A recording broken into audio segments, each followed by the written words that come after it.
Welcome to the Artist Academy podcast. Andrea Earhart here, muralist, adventurer, and your host as I interview inspiring artists who are killing it in the art game to show you that it's completely possible to make a great living doing the thing you love to do. We highlight the business side of art to help you reach more customers, increase profits, and ultimately live a life of creative freedom. Enjoy the show.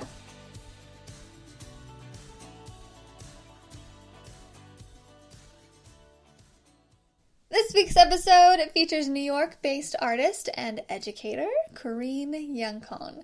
I am so excited because after we recorded this whole episode and we chatted and got to know each other and Corinne told me all about her painting courses that she does, I was like, hey, what if we made a deal and put a couple of your painting courses in the Artist Academy Advanced? And she's totally for it, and that's what we're doing. I'm so excited for my members to get to learn from her this week. And if you are not in the Academy, then you're still in luck because Corinne is unveiling her brand new painting course this week, and she's going to tell you all about how to enroll for yourself. But if you're in the Arts Academy Advanced, you're about to learn so much. So we chat about live painting and what it takes to show up confidently to ultimately build your dream career. There's a lot of marketing tricks out there that work and can help you get ahead a little bit, but really, truly, it comes down to how many hours you want to spend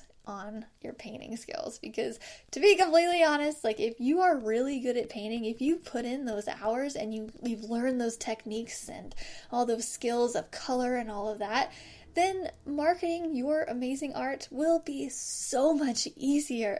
And Corinne teaches painting, so you're in luck. And she teaches how to find your niche and just how to show up for yourself. So let me know what you think of this week's episode with Corinne Yancone. If you could start out by just telling us a little bit about yourself, how you got started and how you got into the arts. Yeah, sure.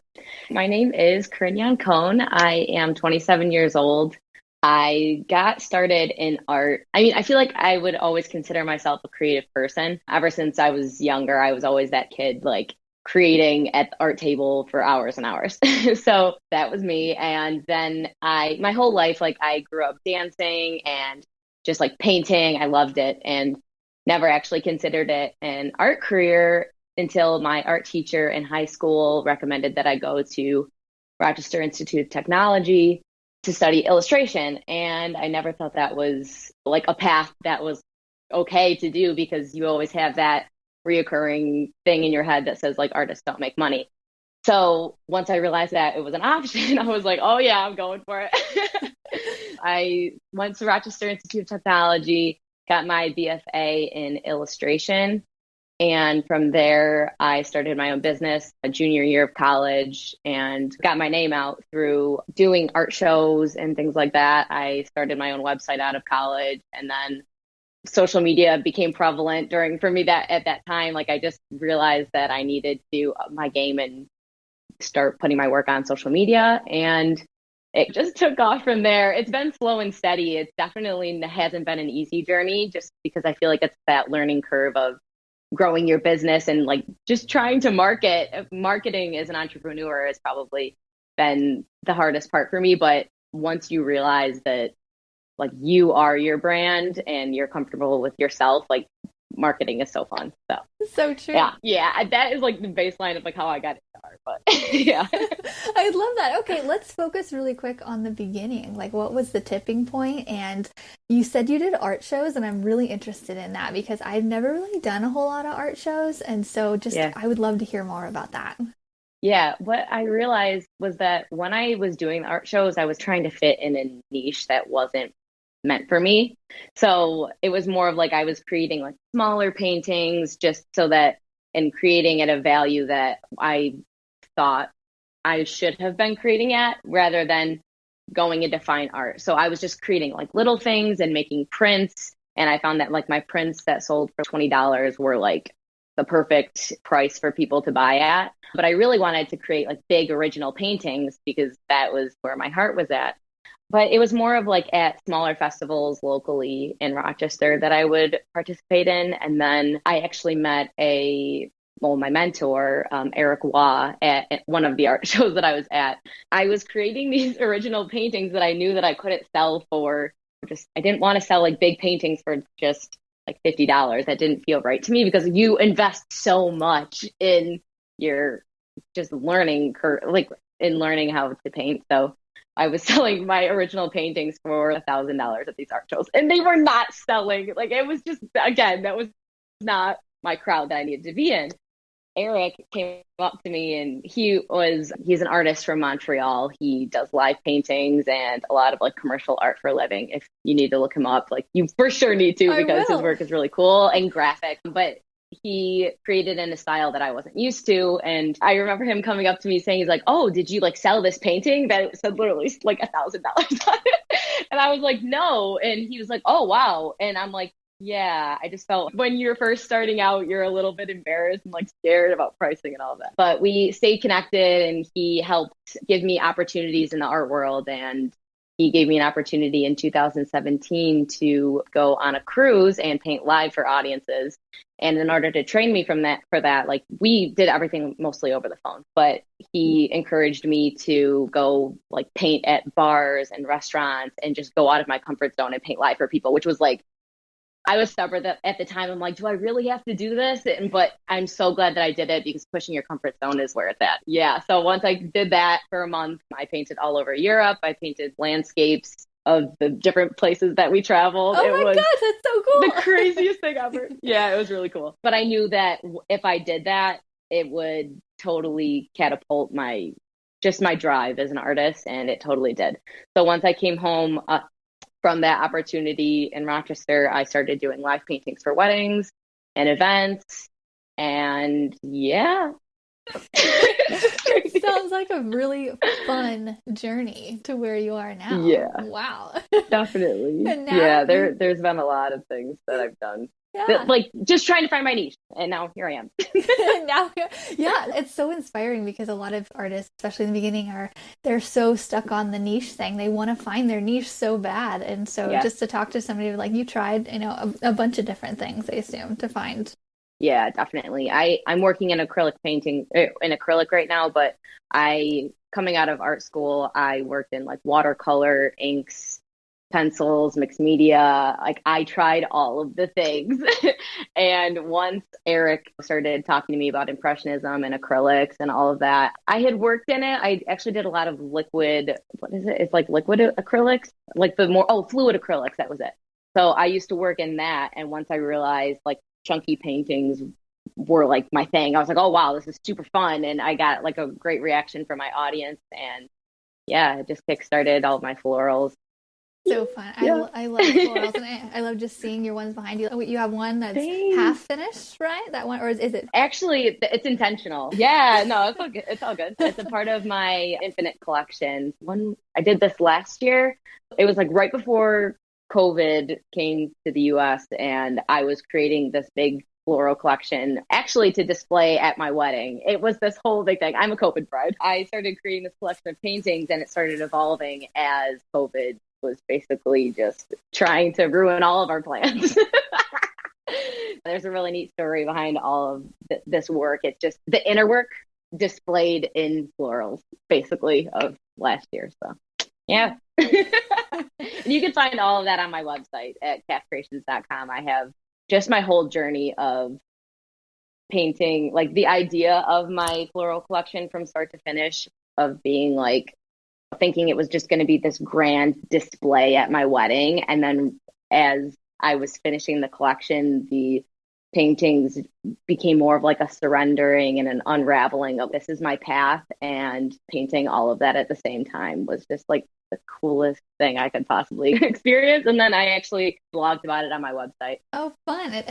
Everybody loves a good story like that. Yeah. Yeah. I'm very grateful that, that I can execute my feelings through art. And it's one of my many gifts that I'm grateful for. Like whenever I'm in the studio and I can create and just talk to people about my process, it makes me excited.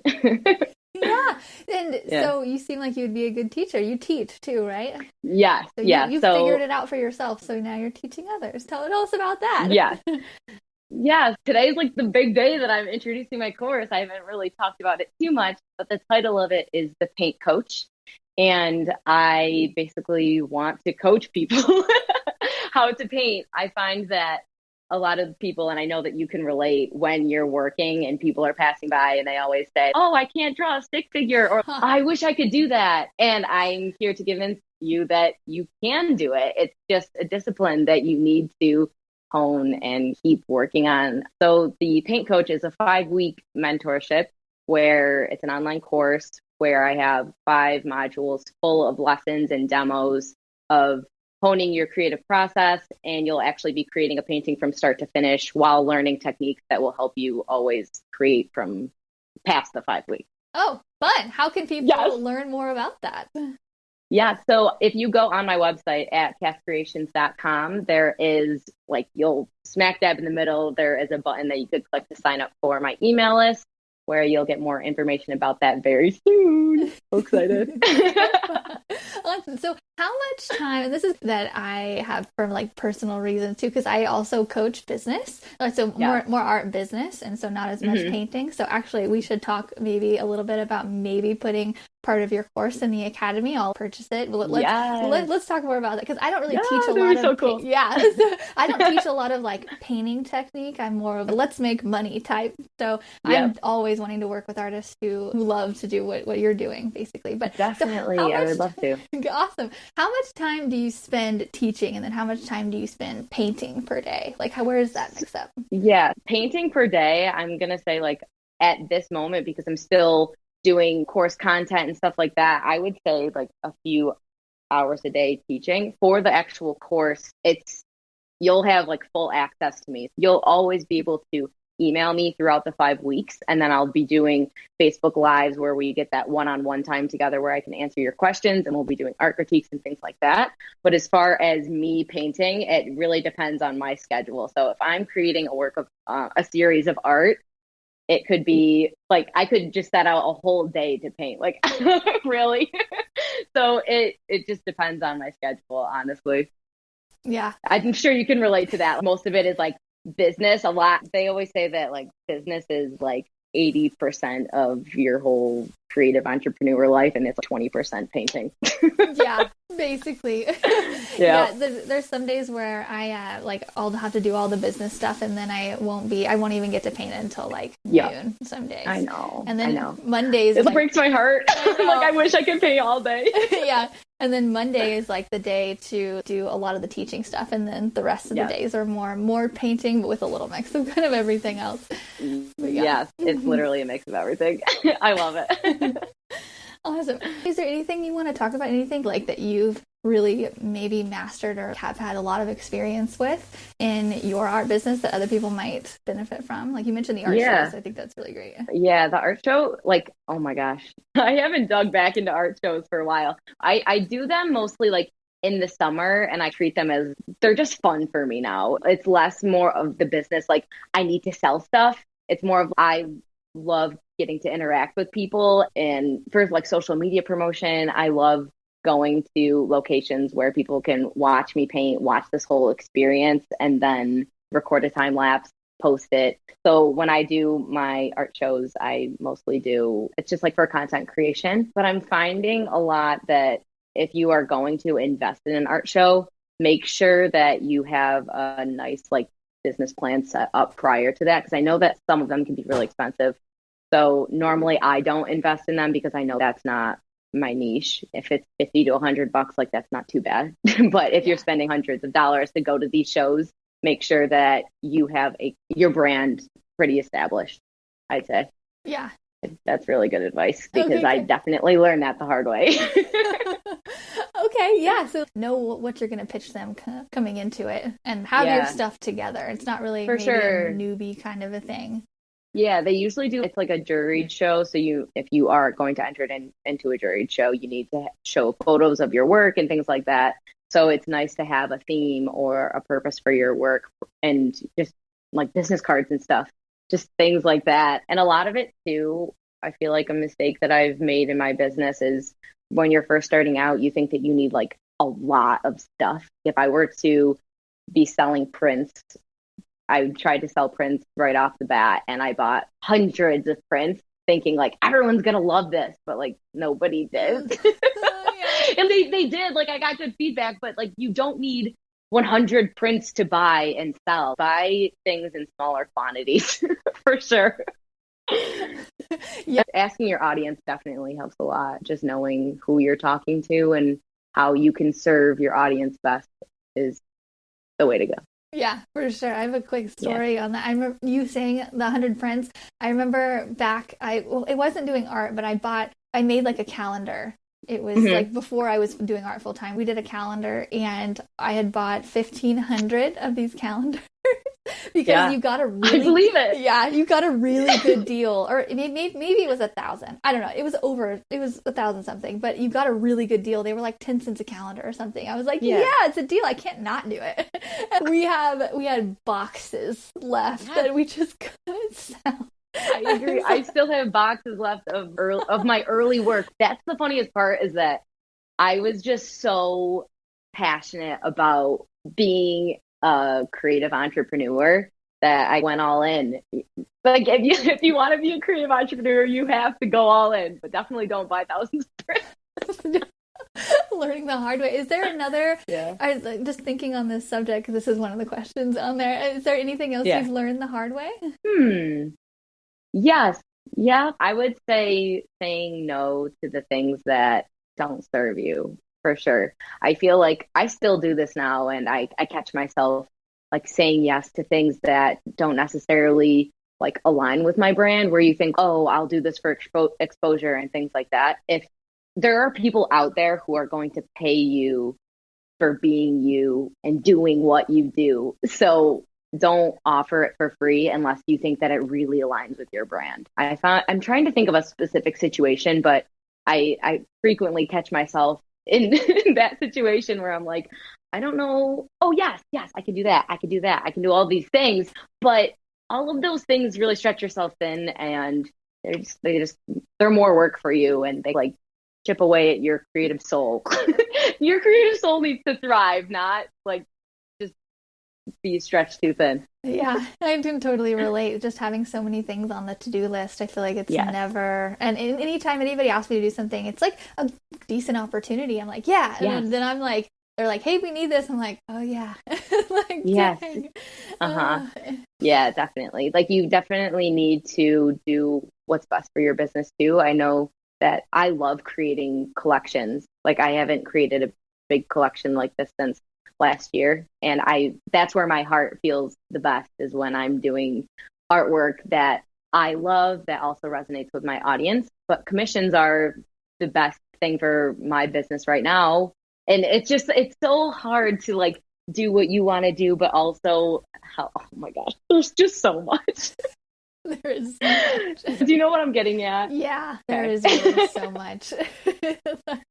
There's just so many ways to take it, which is so fun too if you think about it, because like we can do this and that, and we're just making it up as we go. Like we're making up these prices, we're making up everything. Like you have to do it all. So it's knowing where your time is best spent while you're planning out just like your week or your day, like really getting in that zone instead of going in a million different directions, which my brain loves to do.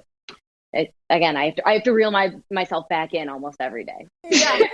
How do you keep organized? Because I know that like this, what we're talking about, what we both experience, is what a lot of other artists experience too. Yeah. With just like wanting to go in all these directions and not sure where to go. How's the best way that you keep yourself organized? I literally keep a calendar, but and it's funny because sometimes I go off track of my calendar, and when I go off track and just I get way too confident, like I know what I'm doing, and then like realize that my calendar I don't have everything written down that I need, and then I start to get frantic, and I'm like, oh my gosh, okay, refer back to my calendar. That is the groundwork that I need to keep remembering and keep up with. But I'm also doing this new thing where I have my goals in my studio for each month, just what I want to do each month. Obviously things change, But if I have everything written out per month, then that's another way for me to step back, look at the framework, and then move forward from there. You know what I mean? Where I can check things off the list and say, okay, I did this that month. At least you can look at it and say, feel accomplished in some way, because I feel like we are doing so much every day, and then you don't keep record of it. And then you look back and say, oh, I don't know if I did enough, but we're doing so much. Yeah, so much. We are doing It's so mind-blowing. It's a lot. Yeah, and just like celebrating your small wins too. Yes. We do a little like Win Wednesday thing just to remind people to celebrate. What did you do this week? You probably did something right. You're just thinking about all the other stuff you need to do. Like mine's the same. And yeah, so just celebrating those small wins. It's and then doing something else on the to-do list. Yeah. Speaking of small wins, this isn't necessarily a small win because it's a massive painting, but I did a reel yesterday of just getting progress done on one of my commissions. And I felt after I looked at the reel and I was like, oh my gosh, I'm so accomplished, because I'm still trying to get used to reels. But yeah, I felt really good about it. And then I stepped back even more and I'm like, you know what? I'm just so grateful that I have hands to create. It's the simple things that I'm like, thank you, God, for this, because without it, I don't know if I would be as happy. Like, this is like, you just need creativity to thrive. So true. I don't know, man.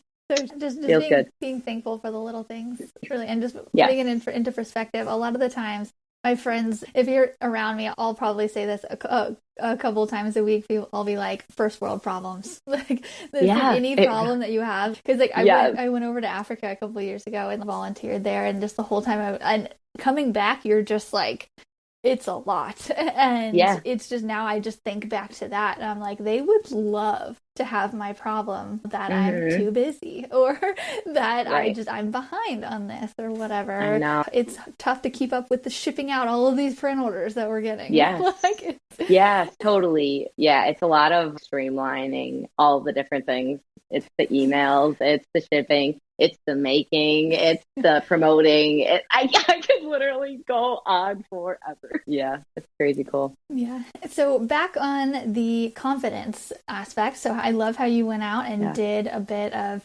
painting in public. What's the talk going on in your head when you're doing that? And how is it, like, practice makes perfect kind of a thing? Or like, is there any tips you have for painting in public? That is a fabulous question. I'm trying to think, because my mindset now is definitely different than when I first started. Because when I first started, I was a little bit nervous just to think, I don't know. At first, I'm like, why do people want to watch me paint? Because for me, it's so normal. Yeah. You know what I mean? I'm like, who cares about me painting? And then all of a sudden, like, the first time I did it, people, obviously have this crazy cool reaction because they don't see it every day. I'm like, huh. So then I started to do it, and I started to be known for my life paintings. I'm like, wow, this is like so neat. So that's when I started finding my niche. But as far as what's going on in my head, it's always nerve-wracking. There's never a time where I don't feel a little bit self-conscious, but doing the thing anyway always gives me that extra push that I need. Usually locations that I'm not sure of come with a little bit more like anxiety. But if I've painted at a location before and I'm like, oh yeah, I got this, I go in there and know exactly what I'm doing, then that helps with my confidence. Usually if I sketch out the piece just on the canvas and have an outline before I paint, I feel much, much better. Being live, you get a lot of distractions of people coming up to you and wanting to just know more about your process, or they have a fun story for you about how they know someone who is an artist. And I continue to work and get distracted by those people, which is totally fine because that's what it's about. It's about communication and just being open with people, but it gets a little distracting. And then sometimes if my painting isn't coming out how I want it to, I have a little bit of a panic, and then I continue to push forward. You know what I mean? Like I'm sure you can relate to that too. Yeah. It's just, every painting has an ugly stage, and just remembering that the ugly stage is okay and it's a part of the process, and then you keep moving. Sometimes I wait till it dries. You just have to remember to take a step back, or else I break down a little bit inside. You can never tell because I'm always happy.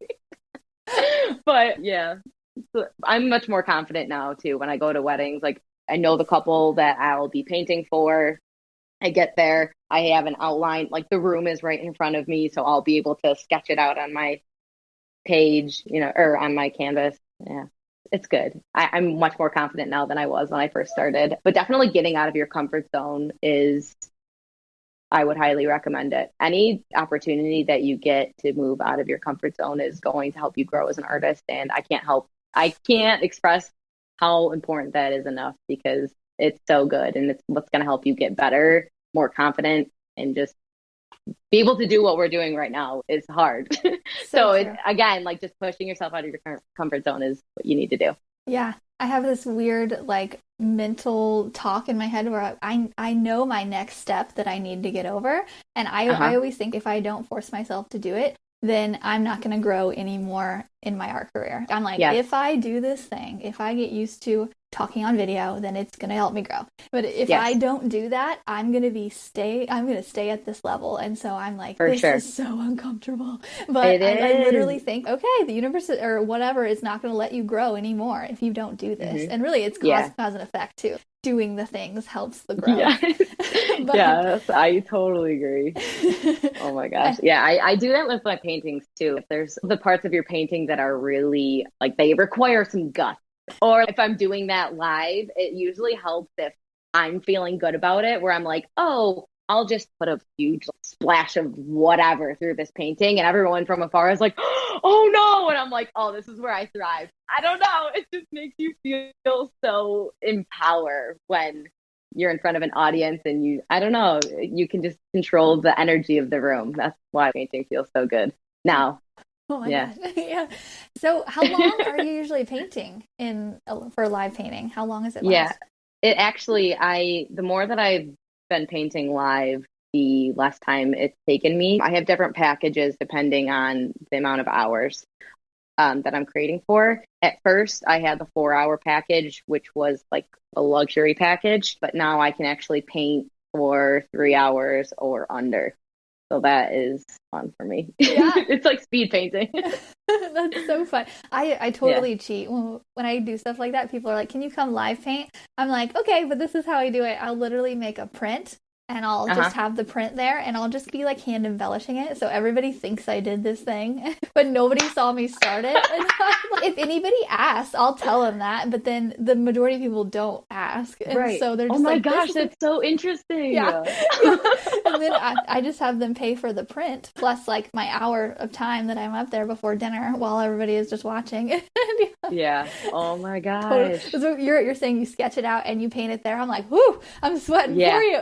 Oh yes, for sure. I definitely, the faster that I get paint on the canvas, the more confident that I feel. So yeah, that's actually a good point. You just put me in a live painting scenario. Like I have a blank canvas and I'm like, I'm starting right away. Like I don't talk, I go. And then usually I have to keep in mind that people are going to come up to me. But yeah, so the more paint that I can get on the canvas, the better my anxiety. But yeah, so I usually start from a black canvas first. Ooh. Yeah, so actually Eric Waugh taught me that trick, because when you are, it actually helps me create faster because you're building value faster rather than starting from a white canvas and putting on a neutral color or something that's going to give you a base.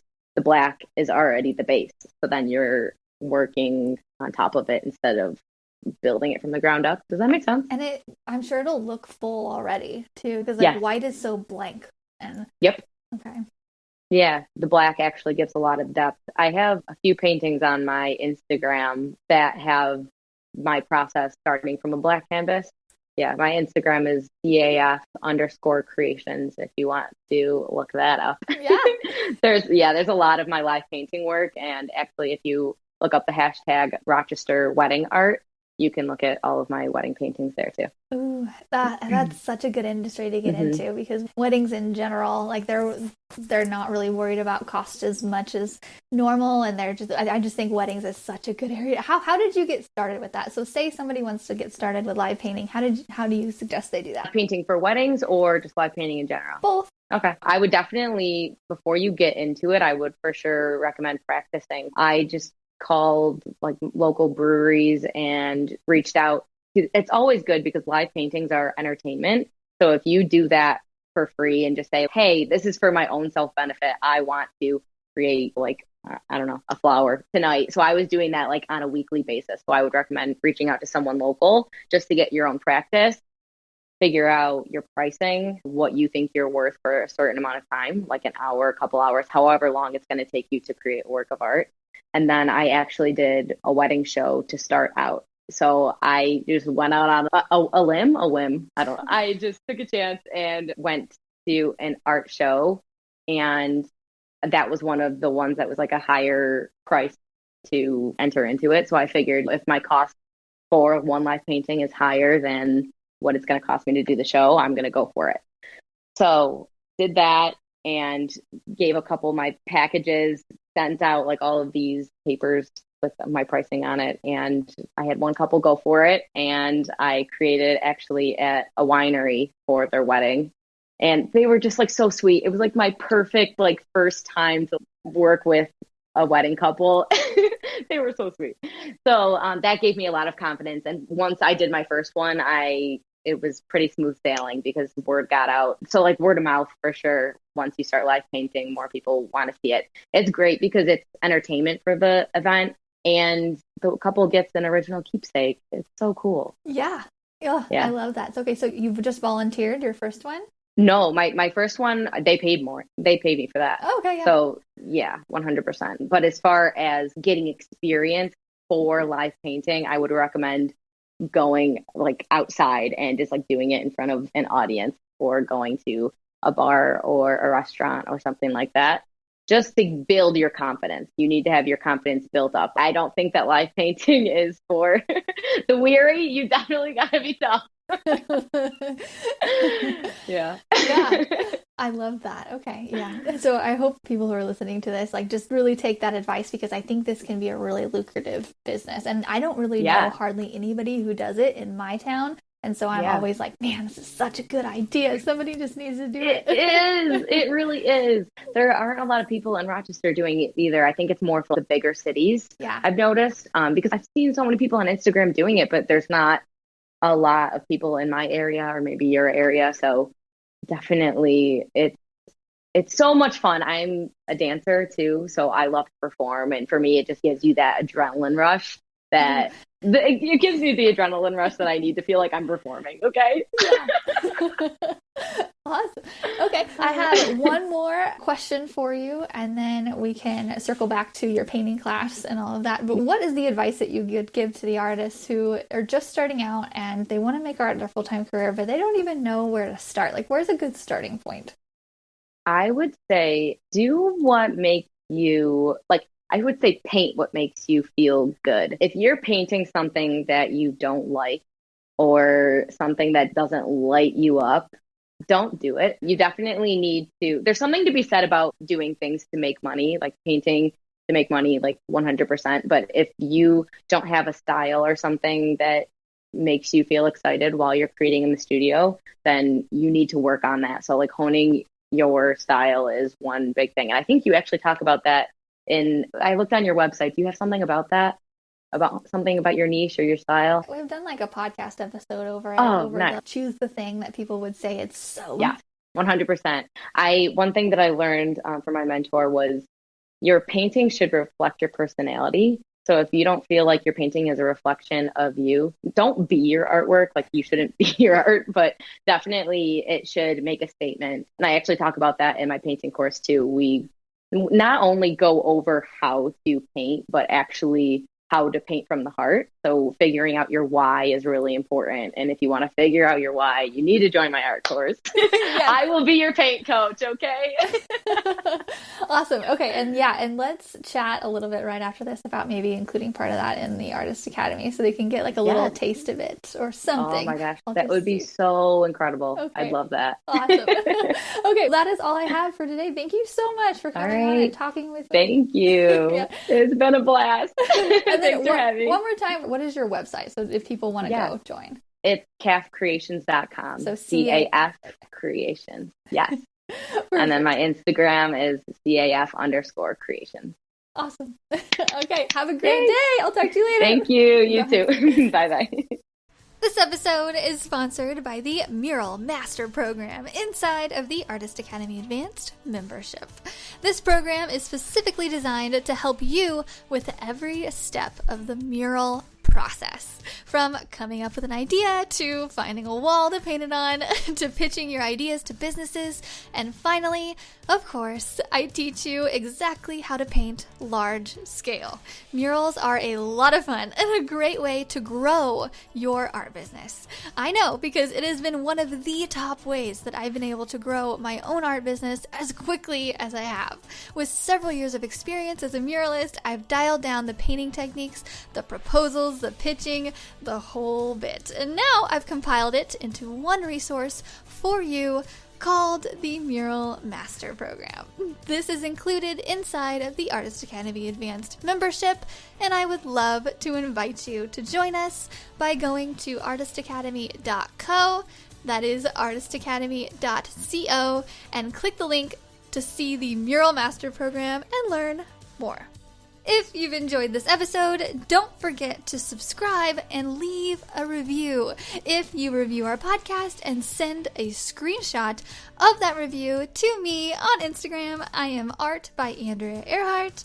I will gladly share your art on my Instagram story with a reach of over 60,000 as a thank you for helping us grow this Artist Academy community. And speaking of community, if you would like to be a part of our absolutely free and very encouraging community on social media, just head over to facebook.com/groups/Artist Academy, and I will see you next week.